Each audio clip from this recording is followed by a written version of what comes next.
Hello friends, welcome to I exam B. I am Sushil Ragade, ex manager Reserve Bank of India. और आज है 26 मई और परसों आपका आरबीआई ग्रेड बी का फेज़ 1 का एग्ज़ाम है। और हम उसके लिए जनरल अवेयरनेस रिवीजन सीरीज चला रहे थे। अब तक 8-9 पार्ट हो चुके हैं। आई होप आपने वो सारे देख लिए। अगर नहीं भी देख लिए तो आप एक बार उसको फास्ट फॉरवर्ड करके यानी कि 2x स्पीड में भी देखेंगे तो मुझे लगता है एक दिन में वो सारा हो जाएगा। और आज जो है पार्ट 10 है, यानी कि इसमें का लास्ट पार्ट है। लेकिन ये मुझे लगता है सबसे इम्पोर्टेंट है। इसमें हम आरबीआई ग्रेड बी आपका जो फेज़ 1 एग्ज़ाम है उसके लिए मैं कुछ आपको लास्ट मिनट टिप्स देने वाला हूँ कि आपको मतलब जो 2 घंटे है आपके एग्ज़ाम में, उसमें हर सेक्शन में किस तरीके की स्ट्रैटेजी करनी चाहिए, एग्ज़ाम के पहले दिन क्या करना चाहिए, मॉर्निंग में क्या करना चाहिए, मैं आपको यहाँ पर सारा बताऊँगा। तो आपको जितना उसमें से अप्रोप्रिएट लगता है आप ले सकते हैं। जो आपको नहीं मतलब डाइजेस्ट होता है या नहीं पसंद है तो आप उसको छोड़ भी सकते हैं। चलो वीडियो स्टार्ट करते हैं। तो अभी जब आपको पेपर मिलेगा तो जनरल अवेयरनेस में आपको पता है आपके पास 25 मिनट रहने वाले हैं एंड आपको यहाँ पर 80 क्वेश्चंस यहाँ पर सॉल्व करने हैं। यानी कि अगर आप देखेंगे तो 1 मिनट में आपको 3 से ज़्यादा एमसीक्यूज़ यहाँ पर पढ़ने हैं, समझने हैं, उसके बाद उसके ऑप्शन पढ़ने हैं, देन आपको यहाँ पे मार्क करना है। तो यहाँ पर एक सबसे मेन टिप यहाँ पर ये है आपके लिए कि आपको सारे के सारे क्वेश्चन यहाँ पर पढ़ने हैं। ठीक है, कोई भी क्वेश्चन ऐसा नहीं होना चाहिए कि आपको टाइम नहीं मिला और लास्ट के 10 क्वेश्चन छूट गए और उसी में 5-6 क्वेश्चन बहुत ईजी वाले थे। लास्ट ईयर ऐसे हुआ था। अगर पेपर बहुत लेंदी आता है, मल्टीपल स्टेटमेंट क्वेश्चंस आते तो उस टाइम पे ऐसा हो सकता है। लेकिन आप जितना फास्ट रीड करेंगे, देखो मतलब सिर्फ पढ़ाई करने से नहीं होगा। अगर कुछ बच्चों का स्पीड ही कम है, मान लीजिए किसी ने 85 क्वेश्चन पढ़ पाया और कोई 75 क्वेश्चन पढ़ पाया, तो जिसने 75 क्वेश्चन पढ़े उसके मार्क्स ज़्यादा आने की पॉसिबिलिटी बढ़ जाती है। ठीक है, तो ये यहाँ पर ये आपको बात याद रखनी है। और मैंने पहले भी वीडियो में भी कहा था, जैसे मान लीजिए आपके पास 4-5 ऑप्शन है आपके पास, तो इसमें से मान लीजिए अगर आपको कुछ भी नहीं आता है तो वो क्वेश्चन आपको छोड़ देना है। आपको कुछ भी आइडिया नहीं है, उसके बाद एक एलिमिनेट होता है तब भी मार्क नहीं करना है। आपको मार्क करना है जब आप कोई भी 2 ऑप्शन या 3 ऑप्शन एलिमिनेट कर पाते हो। यानी कि बाकी क्वेश्चन में जहाँ पे आंसर पता है वो तो कर दिया, लेकिन ऐसे क्वेश्चन है जहाँ पर आपके 2 ऑप्शन बचते हैं या आपके 3 ऑप्शन बचते हैं। मतलब यहाँ पे 2 बच गए, यहाँ पे 3 बच गए, तो इसमें से कोई भी एक आप मार्क कीजिए। आपका बिल्कुल पॉजिटिव स्कोर यहाँ पर आएगा। लेकिन आप ये एलिमिनेशन करने में कॉन्फिडेंट होने चाहिए। ठीक है, जहाँ पे आप 2 एलिमिनेट कर पाते हो या 3 एलिमिनेट कर पाते हो, उसमें से ये 3 में से कोई भी कीजिए या ये 2 में से कोई भी एक ऑप्शन मार्क करके आप आगे चल सकते हो। मैंने कल इसको एक्सप्लेन भी किया था। कुछ लोगों को ये मतलब लग सकता है ऐसे कैसे है। अगर आप देखेंगे आपके पास मान लीजिए 12 क्वेश्चन है और जिसमें 3 आपके पास ऑप्शन है, 2 एलिमिनेट कर दिए, अगर आपने कौन सा भी मार्क किया तो प्रोबेबिलिटी के हिसाब से आपके 4 क्वेश्चन बराबर आ जाएंगे। ठीक है, 1/3 8 क्वेश्चन गलत आ जाएंगे। 8 क्वेश्चन के मार्क हो गए 2 माइनस, यानी कि +4 -2, यानी कि आपका स्कोर जो है +2 आएगा। +2 यानी कि आप लिटरली 1000-2000 बच्चों से आगे चले जाएंगे। ठीक है, तो ये जनरल अवेयरनेस में ये आपको ध्यान रखना है। एंड जनरल अवेयरनेस में और एक ध्यान रखना है, फिर से किसी क्वेश्चन में नहीं आना। एक बार चालू हो गया तो आगे जाते रहिए, क्योंकि यहाँ पे टाइम है ही नहीं उतना कि आप फिर से आके देखो, क्योंकि 1 मिनट में 3 क्वेश्चन आपको यहाँ पर पढ़ने हैं। तो जीए के बारे में इतना याद रखिए। उसके बाद रीजनिंग है। रीजनिंग में क्या है, आपके पास 45 मिनट है और आपके पास 60 क्वेश्चन है। अगर एवरेज लेवल का पेपर आएगा तो आप 45 मिनट में 40 से 45 क्वेश्चन सॉल्व कर पाएंगे, यानी कि आप 15 से 20 क्वेश्चन सॉल्व नहीं कर पाएंगे। तो आपको पहले से ही आइडिया होना चाहिए कि आप कौन से क्वेश्चन छोड़ने वाले हो। ऐसा नहीं है कि फिर किसी गलत क्वेश्चन पिक कर लिया और वहाँ पे टाइम चला। रीजनिंग में ये बहुत होता है, स्टूडेंट स्टार्टिंग में ही गलत सेट पकड़ लेते हैं पजल का और वहाँ पर 10-15 मिनट चले जाते हैं, एक भी क्वेश्चन का आंसर नहीं आता है और फिर आपका पेपर गया। ठीक है, तो यहाँ पर मैंने आपको बताया है ये 45 मिनट में आपको इनिशियल 2 मिनट्स यानी कि 120 सेकंड्स में आपको एक बार ये सारे 60 के 60 क्वेश्चन देखने हैं। मतलब फास्ट देखने से, बस क्लिक क्लिक क्लिक करते जाना है। 60 के 60 क्वेश्चन देखने हैं, उसमें से आइडेंटिफाई करना है कौन से क्वेश्चन आप करने वाले हो और कौन से आप नहीं करने वाले हो।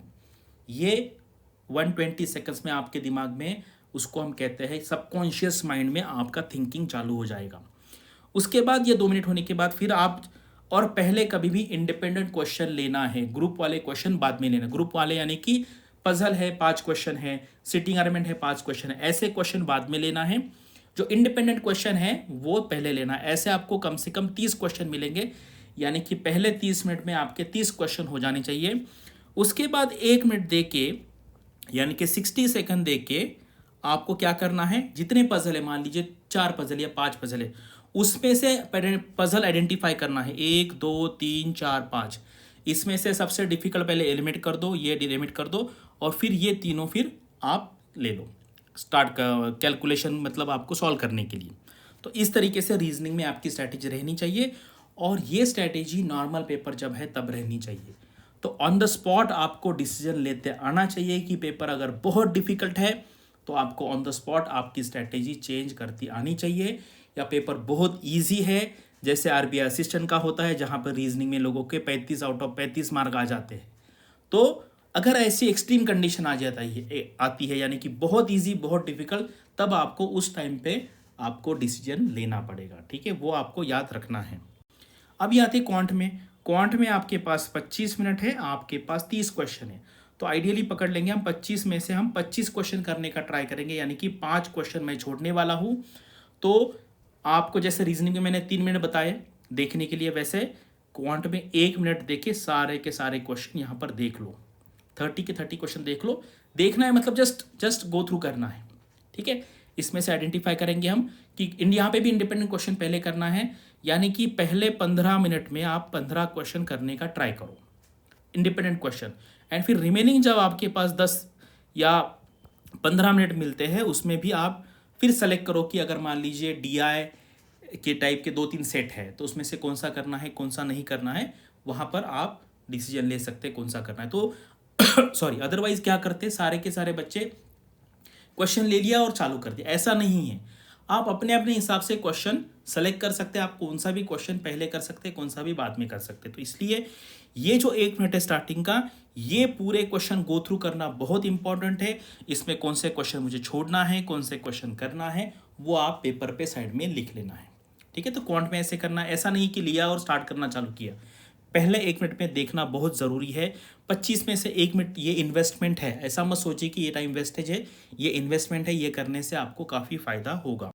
एंड इंग्लिश में सच मैंने ऐसे कभी देखा नहीं मेरे पिछले पूरे 10 साल, पिछले 10 साल के एक्सपीरियंस में कि कभी इंग्लिश बहुत डिफिकल्ट आया है। मैक्सिमम बच्चे 2019 में तो मेरे इतने सारे स्टूडेंट ने 30 आउट ऑफ 30 मार्क्स लिए थे। यहाँ पर 25 मार्क में 30 क्वेश्चन है, तो मुझे लगता है नॉर्मल स्टूडेंट है 25 में से 25 क्वेश्चन तो भी एटलीस्ट यहाँ पर अटेम्प्ट करने चाहिए। रीडिंग बहुत फास्ट होनी चाहिए। तो कॉम्प्रिहेंशन में कुछ लोग पहले पैसेज पढ़ते हैं, फिर कुछ एमसी क्वेश्चन पढ़ते हैं, कुछ लोग पहले क्वेश्चन पढ़ते हैं, कुछ लोग फिर बाद में पैसेज पढ़ते हैं। तो ये अपना अपना जो स्टाइल है उस हिसाब से आप इंग्लिश को यहाँ पर करना है। और जिनका इंग्लिश बहुत ही डिफिकल्ट है उनको भी मैं कहूँगा कि कम से कम आपको 15 क्वेश्चन अटेम्प्ट करने हैं, क्योंकि कट ऑफ जो है कभी 7.5-8 के ऊपर गए। तो उस हिसाब से अगर आपको 7.5 तक मार्क लाने हैं तो आपको एटलीस्ट 15 क्वेश्चन तो भी अटेम्प्ट करने पड़ेंगे।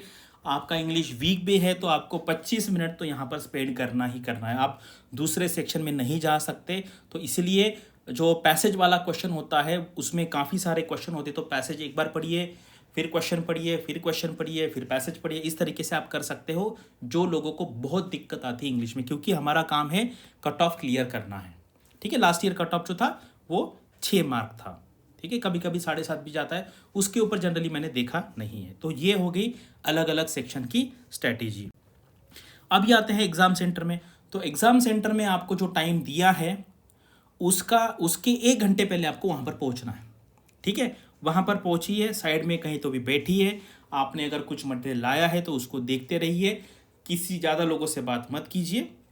ज़्यादा लोगों से बात करेंगे तो अननेसेसरी आपका दिमाग जो है अदर जो एस्पेक्ट है उसमें सोचना चालू कर देगा। एकदम साइड से बैठिए वहाँ पर। एंड मतलब वहाँ पर जाके अगर बैठेंगे भी ना तो आपका जो ब्रीदिंग स्पीड है वो नॉर्मल हो जाएगा, आपका हार्ट बीट स्लो हो जाएगा। कुछ लोग मैंने देखा है कि इतना मतलब हड़बड़ाहट में होते हैं, वो एग्ज़ाम सेंटर के हॉल बंद होने से पहले पहुँचते हैं। ऐसा बिल्कुल नहीं करना है।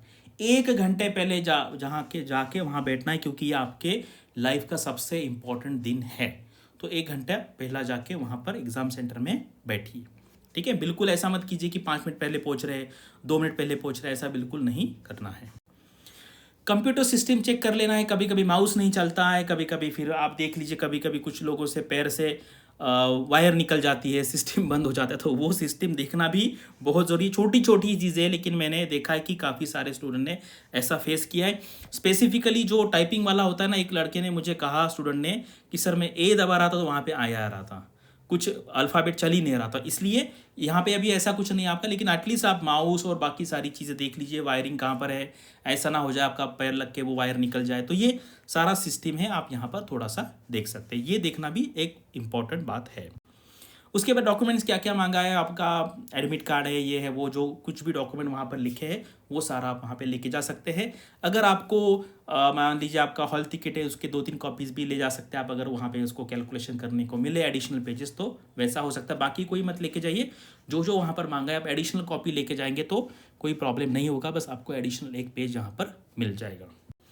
उसके बाद वाटर बॉटल है, पानी आपको पता है अभी समर सीजन चल रहा है, ठीक है, पानी की बोतल लेके जाइए, उसमें आप इलेक्ट्रोलाइट मिक्स कर सकते हैं, नहीं तो सिर्फ आप उसमें शुगर डाल सकते हैं, थोड़ा सा नमक डाल सकते हैं, क्योंकि हाइड्रेटेड रहना बहुत ज़रूरी है। अभी आपको पता है, मतलब अगर डिहाइड्रेशन जैसा हो गया, आपको बहुत पसीना आने लगा, पानी आपका बॉडी का कम हो गया, तो प्रॉब्लम आ सकता है। तो इसलिए पानी की बोतल लेके जाइए, उसमें इलेक्ट्रोलाइट मिक्स कीजिए, यानी कि आपको वहाँ पर एनर्जी मिलती रहेगी। बहुत छोटी चीज़ें हैं, लेकिन मैं अभी इतने सालों से स्टूडेंट के साथ इंटरेक्शन करता हूँ, तो मुझे पता है कुछ लोगों को चक्कर भी आ जाती है।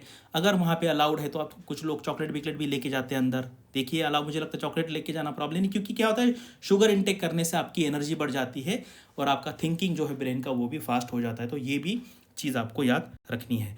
उसके बाद फूड एंड स्लीप, ये है, मैं दूसरे अगले दिन की बात कर रहा हूँ, यानी कि आज 26 है, तो 27 जो है यानी कि एग्ज़ाम के पहले वाला दिन, उसमें आपको बहुत लाइट खाना है, नॉनवेज नहीं खाना है। मॉर्निंग से लेके इवनिंग तक आप नॉर्मल चीज़ें खाइए, जल्दी सोने का ट्राई कीजिए। मुझे पता है कुछ लोगों को नींद नहीं आती है, क्योंकि अगर आप नींद नहीं लेंगे तो दूसरे दिन आपका ब्रेन एक्टिवेट कैसे रहेगा। अगर आपने अच्छा फूड नहीं खाया, आपका पेट खराब हो गया तो भी प्रॉब्लम आ सकता है। तो ये भी बहुत इंपॉर्टेंट है, एग्ज़ाम के पहले आपको लाइट फूड लेना है एंड अच्छी नींद लेनी है, ठीक है, ये बात आपको याद रखनी है। और सुबह थोड़ा सा जल्दी आप उठ सकते हैं, आपको जो जो लगता है इंपॉर्टेंट चीज़ें वो सुबह आप रिवीजन वहाँ पर कर सकते हैं। तो बस इतना ही मुझे बताना था। और जैसे ही फेज़ 1 आपका ख़त्म हो जाएगा, अगर आपको लगता है कि आपका एग्ज़ाम निकल सकता है, तो आप हमारा फेज़ 2 का कोर्स ज्वाइन कर सकते हैं।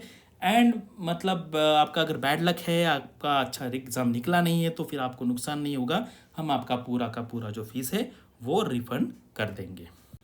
उसके बाद यही है, हमने नए तरीके से कोर्स डिज़ाइन किया, तो इसमें से आपकी पढ़ाई है वो 50% फास्टर वे में होती है। करंट अफेयर्स है, क्विजेस है, नोट्स है, और आप अपना मॉक टेस्ट है, फेज़ 2 के लिए भी आप अपना मॉक टेस्ट यहाँ पर डिज़ाइन कर सकते हैं। तो बस इतना ही बताना था। और हम फेज़ 2 के लिए इमीडिएटली जैसे ही 29 को आपका एग्ज़ाम हो जाएगा, 31 मई, 1, 2, 3, 4 जून को हम 5 दिन दिल्ली में रेसिडेंशियल प्रोग्राम लेने वाले हैं। हमने फरवरी में एक बैच किया है, काफ़ी अच्छा रिस्पॉन्स आया है। एग्ज़ाम होने के बाद आप सोच सकते हैं, अगर आप आसपास के एरिया में रह रहे हो तो आप वहाँ पे बस इतना ही मुझे बताना था। Thanks for watching this video and all the best for your studies and अपनी examination, and prepare faster with I exam भी हमारा चैनल सब्सक्राइब कीजिए।